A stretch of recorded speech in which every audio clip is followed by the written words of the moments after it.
अथ एकोनविंशोऽध्यायः। परीक्षित का अनशन व्रत और सुखदेव जी का आगमन। सूत जी कहते हैं, राजधानी में पहुंचने पर राजा परीक्षित को अपने उस निंदनीय कर्म के लिए बड़ा पश्चाताप हुआ।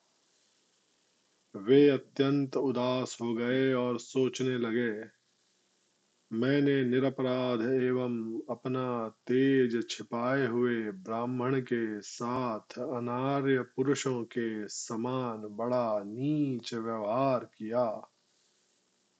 यह बड़े खेद की बात है। अवश्य ही उन महात्मा के अपमान के फलस्वरूप शीघ्र से शीघ्र मुझ पर कोई घोर विपत्ति आवेगी। मैं भी ऐसा ही चाहता हूँ, क्योंकि उससे मेरे पाप का प्रायश्चित हो जाएगा और फिर कभी मैं ऐसा काम करने का दुस्साहस नहीं करूँगा।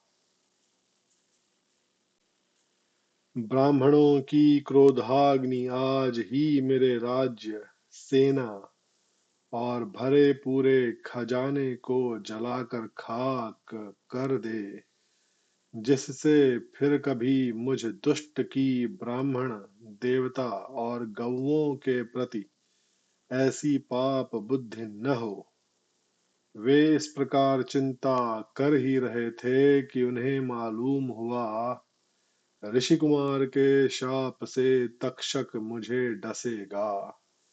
उन्हें वह धधकती हुई आग के समान तक्षक का डसना बहुत भला मालूम हुआ। उन्होंने सोचा कि बहुत दिनों से मैं संसार में आसक्त हो रहा था, अब मुझे शीघ्र वैराग्य होने का कारण प्राप्त हो गया।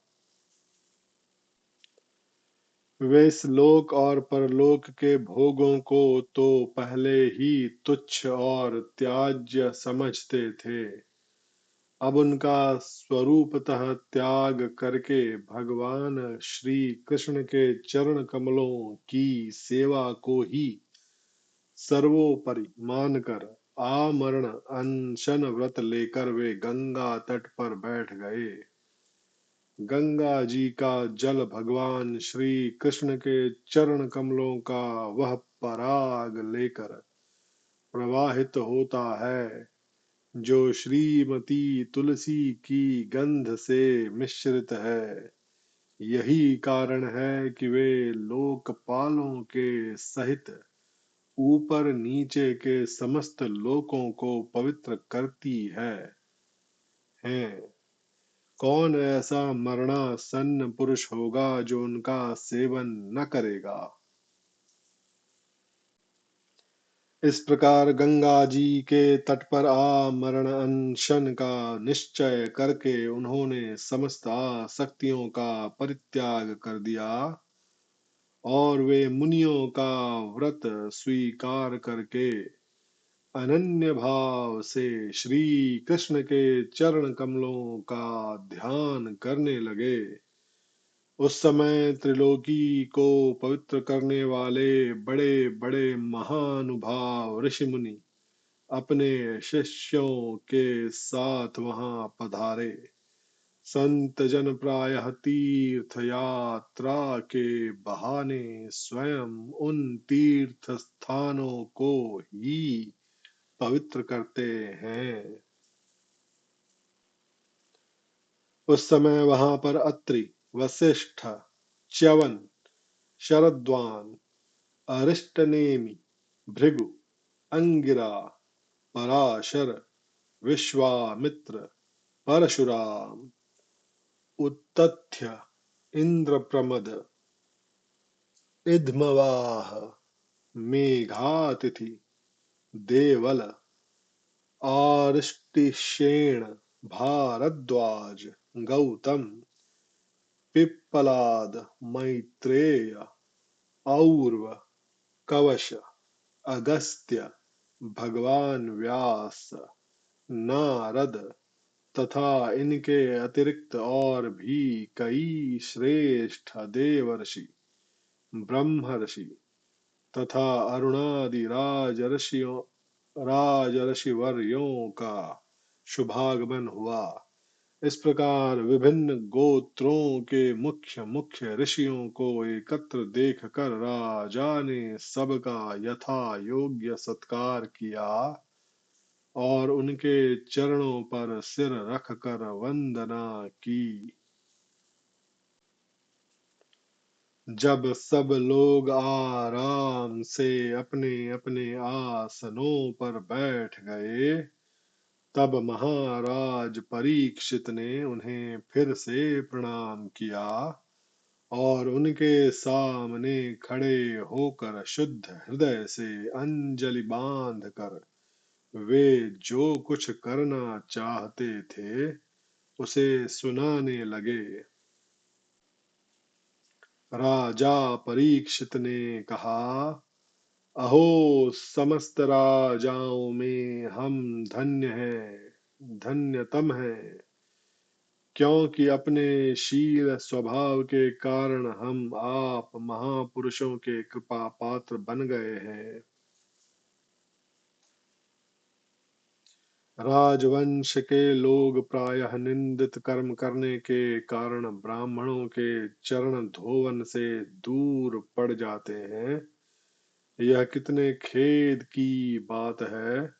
मैं भी राजा ही हूँ, निरंतर देह गेह में आसक्त रहने के कारण मैं भी पाप रूप ही हो गया हूँ।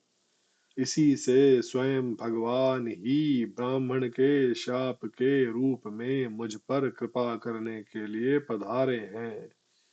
यह शाप वैराग्य उत्पन्न करने वाला है, क्योंकि इस प्रकार के शाप से संसारासक्त पुरुष भयभीत होकर विरक्त हो जाया करते हैं। ब्राह्मणों, अब मैंने अपने चित्त को भगवान के चरणों में समर्पित कर दिया है। आप लोग और माँ गंगा जी शरणागत जानकर मुझ पर अनुग्रह करें। ब्राह्मण कुमार के शाप से प्रेरित कोई दूसरा कपट से तक्षक का रूप धरकर मुझे डस ले अथवा स्वयं तक्षक आकर डस ले, इसकी मुझे तनिक भी परवाह नहीं है। आप लोग कृपा करके भगवान की रसमयी लीलाओं का गायन करें। मैं आप ब्राह्मणों के चरणों में प्रणाम करके पुनः यही प्रार्थना करता हूँ कि मुझे कर्मवश चाहे जिस योनि में जन्म लेना पड़े, भगवान श्री कृष्ण के चरणों में मेरा अनुराग हो।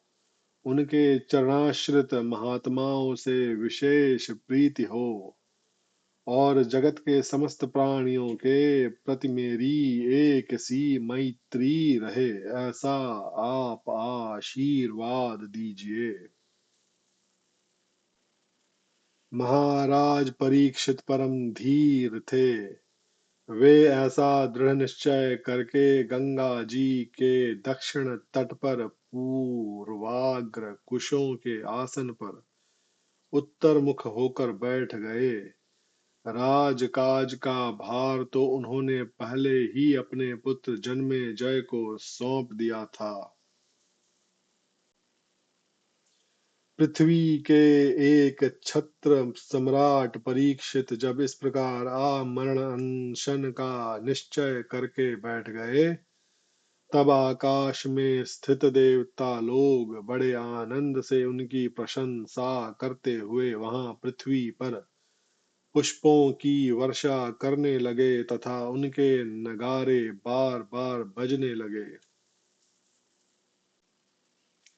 सभी उपस्थित महर्षियों ने परीक्षित के निश्चय की प्रशंसा की और साधु साधु कहकर उनका अनुमोदन किया। ऋषि लोग तो स्वभाव से ही लोगों पर अनुग्रह की वर्षा करते रहते हैं। यही नहीं, उनकी सारी शक्ति लोक पर कृपा करने के लिए ही होती है। उन लोगों ने भगवान श्री कृष्ण के गुणों से प्रभावित परीक्षित के प्रति उनके अनुरूप वचन कहे। राजर्षि शिरोमणे, भगवान श्री कृष्ण के सेवक और अनुयायी आप, पांडवंशियों के लिए यह कोई आश्चर्य की बात नहीं है, क्योंकि आप लोगों ने भगवान की सन्निधि प्राप्त करने की आकांक्षा से उस राज सिंहासन का एक क्षण में ही परित्याग कर दिया, जिसकी सेवा बड़े बड़े राजा अपने मुकुटों से करते थे।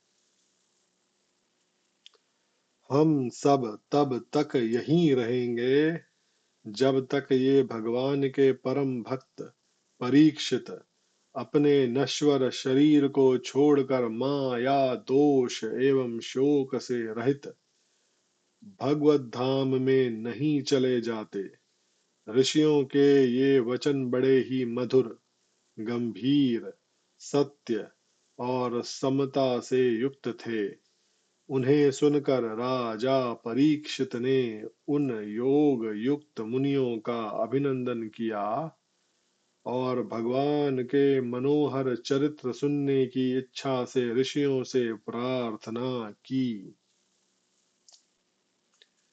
महात्माओं, आप सभी सब ओर से यहाँ पधारे हैं। आप सत्यलोक में रहने वाले मूर्तिमान वेदों के समान हैं। आप लोगों का दूसरों पर अनुग्रह करने के अतिरिक्त जो आपका सहज स्वभाव ही है, इस लोक या परलोक में और कोई स्वार्थ नहीं है। विप्रवरो, आप लोगों पर पूर्ण विश्वास करके मैं अपने कर्तव्य के संबंध में यह पूछने योग्य प्रश्न करता हूँ।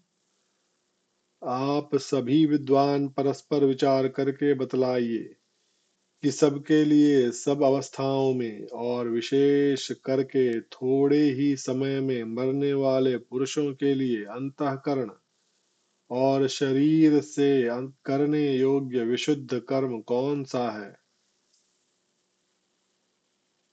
इस जगह राजा ने ब्राह्मणों से दो प्रश्न किए हैं। पहला प्रश्न यह है कि जीव को सदा सर्वदा क्या करना चाहिए, और दूसरा यह कि जो थोड़े ही समय में मरने वाले हैं उनका क्या कर्तव्य है। ये ही दो प्रश्न उन्होंने श्री शुकदेव जी से भी किए तथा क्रमशः इन्हीं दोनों प्रश्नों का उत्तर द्वितीय स्कंध से लेकर द्वादश पर्यंत श्री शुकदेव जी ने दिया है। उसी समय पृथ्वी पर स्वेच्छा से विचरण करते हुए किसी की कोई अपेक्षा न रखने वाले व्यास नंदन भगवान श्री शुकदेव जी महाराज वहां प्रकट हो गए। वे वर्ण अथवा आश्रम के बाह्य चिन्हों से रहित एवं आत्मानुभूति में संतुष्ट थे। बच्चों और स्त्रियों ने उन्हें घेर रखा था।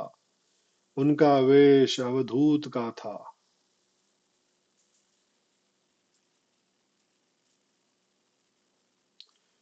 16 वर्ष की अवस्था थी। चरण, हाथ, जंघा, भुजाएं, कंधे, कपोल और अन्य सब अंग अत्यंत सुकुमार थे। नेत्र बड़े बड़े और मनोहर थे। नासिका कुछ ऊंची थी। कान बराबर थे। सुंदर भौहें थीं। इनसे मुख बड़ा ही इनसे मुख बड़ा ही शोभायमान हो रहा था। गला तो मानो सुंदर शंख ही था।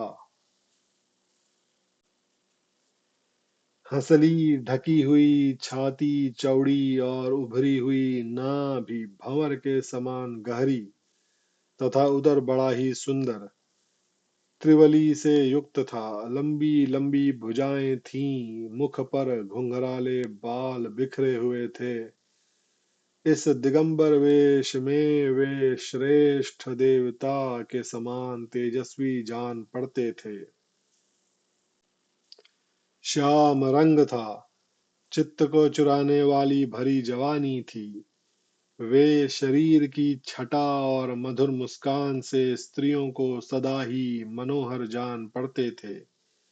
यद्यपि उन्होंने अपने तेज को छिपा रखा था, फिर भी उनके लक्षण जानने वाले मुनियों ने उन्हें पहचान लिया और वे सब के सब अपने अपने आसन छोड़कर उनके सम्मान के लिए उठ खड़े हुए।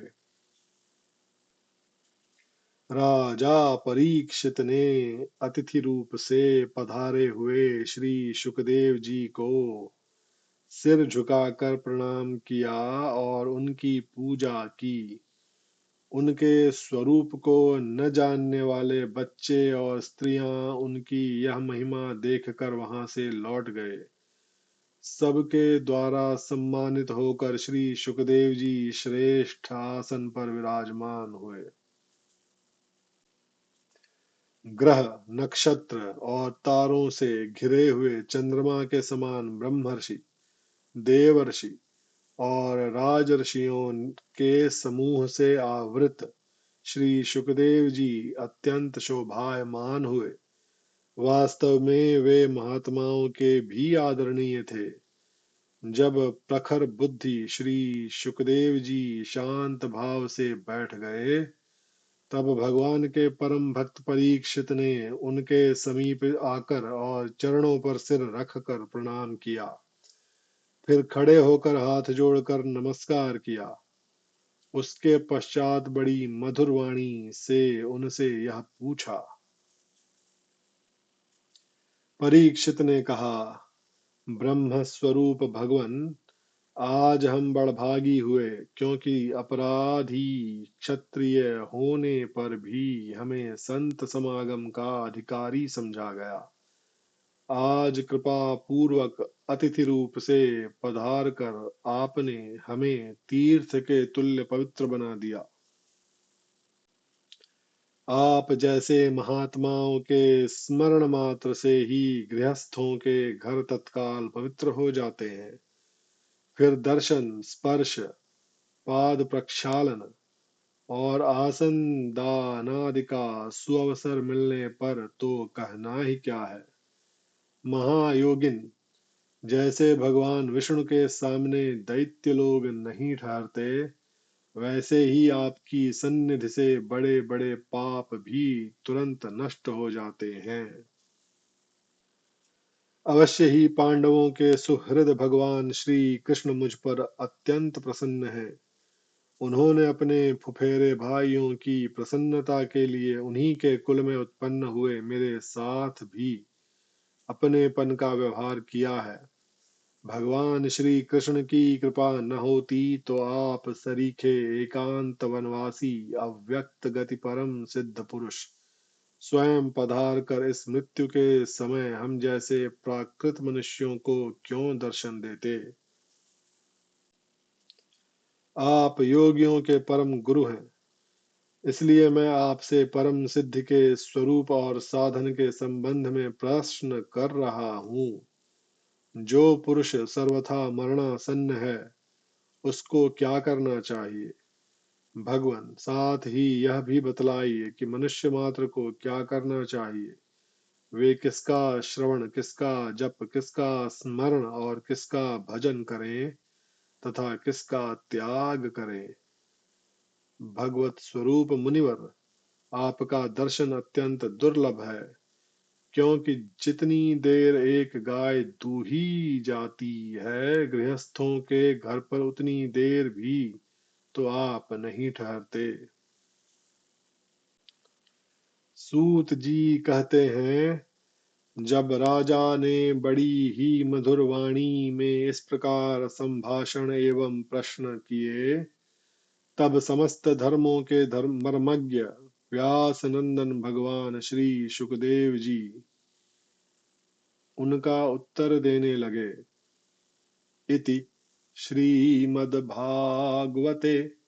महापुराणे वैयासिक्यामष्टादशसाहस्रयाम् पारमहंस्याम् संहितायाम् प्रथमस्कन्धे शुकागमनम् नामैकोनविंशोऽध्यायः।